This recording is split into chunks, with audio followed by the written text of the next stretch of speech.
पाकिस्तान का एक role limelight में पाकिस्तान आया हुआ है और पाकिस्तान बड़ी ही इंपॉर्टेंट पोजीशन में है। सदर डोनाल्ड ट्रंप ने कल एनर्जी रिसोर्सेज और एनर्जी इंस्टॉलेशंस हैं उनको अटैक ना करने में 10 डे का पीरियड एक्सटेंड कर दिया। सदर डोनाल्ड ट्रंप ने एक फाइनल वार्निंग भी इशू कर दी।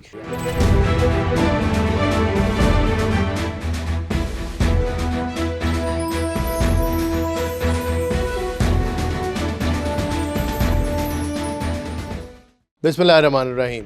मैं हूं चौधरी मोहम्मद फराज। आप देख रहे हैं फैक्ट फोर्स ग्लोबल का एक और एपिसोड। नाजरीन, मैं आपको हर दिन के साथ ईरान, इजराइल और अमेरिका की जंग पे अपडेट कर रहा हूं। साथ ही साथ इंडिया में होने वाली डेवलपमेंट्स पे भी मैं आपको अपडेट कर रहा हूं। इस टाइम जो इम्पॉर्टेंट दो चीज़ें आज के दिन में, ईरान, इजराइल, अमेरिका वॉर, इस जंग के अंदर जो नई डेवलपमेंट हुई है वो ये है। पहली बात, मैंने आपके साथ जिक्र किया, आपके सामने गुजारिश की कि पाकिस्तान का एक रोल लाइमलाइट में पाकिस्तान आया हुआ है और पाकिस्तान बड़ी ही इंपॉर्टेंट पोजीशन में है, मीडिएशन की पोजीशन में है। उस पर थोड़ी सी पेशरफ्त हुई। सदर डोनाल्ड ट्रंप ने कल इस जो एनर्जी रिसोर्सेज और एनर्जी इंस्टॉलेशंस हैं उनको अटैक ना करने में 10 दिन की तौसी यानी 10 डे का पीरियड एक्सटेंड कर दिया। साथ ही साथ दोनों तरफ से एक दूसरे पे हमले बड़े ज़बरदस्त तरीके से जारी हैं। ये बात तो हो गई एक तरफ की, लेकिन उसको देखते हुए साथ ही साथ सदर डोनाल्ड ट्रंप ने एक फाइनल वार्निंग भी इशू कर दी कि this is the last chance, और उसके बाद ये जंग लंबी जाती नज़र आ रही है। जाहिर है, मैंने आपको पहले कहा था, अपना एनालिसिस दिया था कि यूएसए और इजराइल के लिए ये जंग एक बर्डन है और वो लंबी जंग नहीं लड़ना चाहते, क्विकली चीज़ों को सेटल करना चाहते हैं, चाहे आधे मसले पीछे रह जाएं और लिंगर ऑन करें और दोबारा जंग की वजह बने। जबकि ईरान की अप्रोच बिल्कुल मुख्तलिफ है और ईरान चाहता है कि ये जंग भले चलती रहे, लेकिन जब मसलों का हल हो या टेबल पे बैठें तो एक long lasting solutions and guarantees के साथ इस जंग को ख़त्म किया जाए, इफ़ एट ऑल ख़त्म करना है। अगर ख़त्म हो तो फिर दोबारा शुरू ना हो। उसके लिए ईरान जो गारंटीज़ मांग रहा है वो शायद अमेरिका के लिए देना मुश्किल होंगी, इजराइल को भी काबिल कबूल नहीं होंगी। बट लेट्स सी कि क्या होता है। मीडिएशन के फ्रंट पे आते हैं, उसमें एक पेशरफ्त है।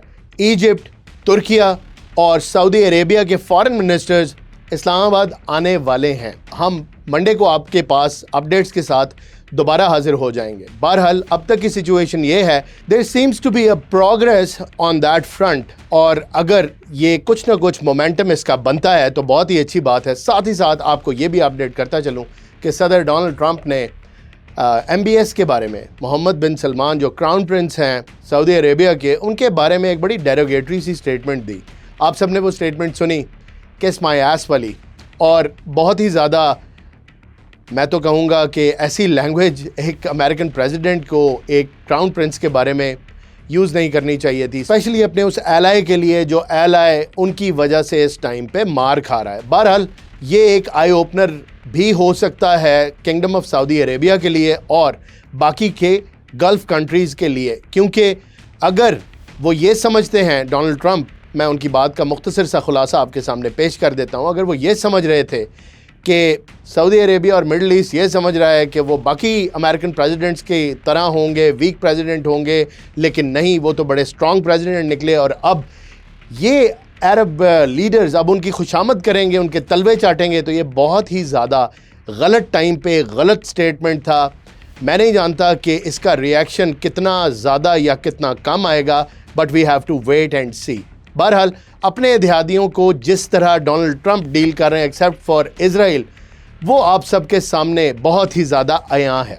बहरहाल वापस आते हैं उन पीस टॉक्स की तरफ। मैं उम्मीद करता हूँ कि पीस टॉक्स शुरू हो जाएं। मैंने आपको कल इशारा दिया था रूबिकॉन स्टेज का, इस जंग के अंदर ऐसा पॉइंट जिस पे जो पॉइंट ऑफ नो रिटर्न बन जाए और पीस की तमाम कोशिशें फिर काम ना आए और फिर जंग लंबी चले। बहरहाल वी होप कि कुछ ना कुछ ऐसा निकल आए। ये मीटिंग, ये जो वज़राए ख़ारजा पाकिस्तान आ रहे हैं, ये आ भी जाएं और ये किसी अच्छी ख़बर के साथ आएँ और इनकी कोशिशों के अंदर कुछ ना कुछ ऐसी डेवलपमेंट हो कि जंग जो है वो अभी चल तो रही है लेकिन टेबल पे दोनों फरीक आ जाएं। Once they are on table then we can see कि वो क्या एक दूसरे से नेगोशिएट करते हैं, मीडिएटर्स अपना रोल कैसे प्ले करते हैं, that is yet to be seen. बहरहाल ये दो इम्पॉर्टेंट डेवलपमेंट्स आज के दिन की थी। फ़िलहाल सिचुएशन बड़ी ही फ्लूइड है, फॉग ऑफ वॉर भी है, कोई चीज़ आप फॉर श्योर नहीं कह सकते, कोई एनालिसिस इस तरह का नहीं दे सकते क्योंकि स्टेक्स बहुत ही ज़्यादा हाई हैं।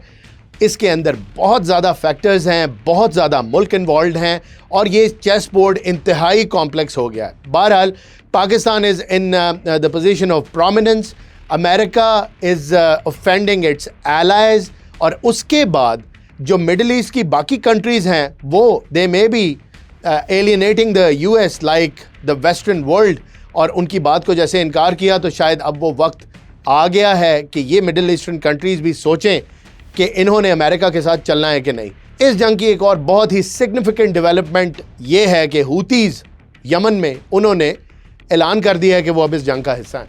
ये बड़ी क्लियर इंडिकेशन है।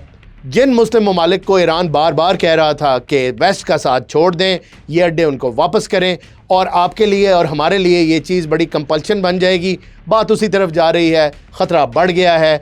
अब साइड्स जो हैं वो बड़ी ही डिफाइंड नज़र आ रही हैं।